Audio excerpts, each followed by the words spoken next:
مختصراً تفسیر اس کی ہم دیکھ لیتے ہیں کہ اس کی تفسیر میں یہ ہے کہ شداد کی جنت کا ذکر اس میں کیا گیا ہے۔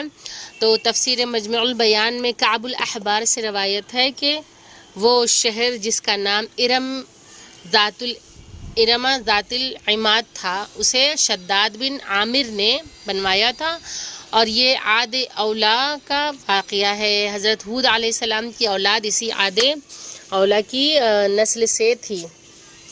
تو عاد اول کے 2 بیٹے تھے، شداد اور شدید۔ اپنے باپ کے مرنے کے بعد دونوں حکمران بن گئے۔ کچھ عرصے بعد شدید مر گیا اور شداد ملک بھر کا حکمران بن گیا، اور تمام زمین کے حکمران بھی اس کی رعایا بن گئے۔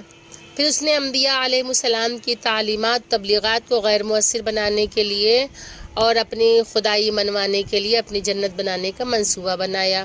اس نے شہر ارم ذات العماد کا نقشہ تیار کیا اور اس پر کام شروع کیا۔ اس نے دنیا بھر کے فن تعمیر کے ماہرین کی خدمات حاصل کیں۔ ان کی تعداد 100 بتائی جاتی ہے، اور ہر معمار کے ماتحت 1000 کارندے یعنی کہ مزدور معین کیے، اور 500 سال میں یہ جنت بن کر تیار ہوئی۔ 500 سال، ذرا اس بات کا اندازہ کریے کہ 500 سال میں جو جنت بن کے تیار کی اس کا کیا عالم رہا ہوگا۔ تو جب شداد اپنی بنائی ہوئی جنت میں جانے کا ارادہ کرتا ہے، جب اس نے ارادہ کیا تو اللہ تعالیٰ نے ملک الموت کو بھیجا، اور جب وہ اپنے پورے لشکر کے ساتھ شاہی جاہ و جلال کے ساتھ اپنا ایک پیر دروازے میں داخل ہونے کے لیے رکھا، اس نے تو اسی وقت ملک الموت نے شداد کی روح قبض کر لی، اور شداد اپنی بنائی ہوئی جنت میں داخل نہ ہو سکا۔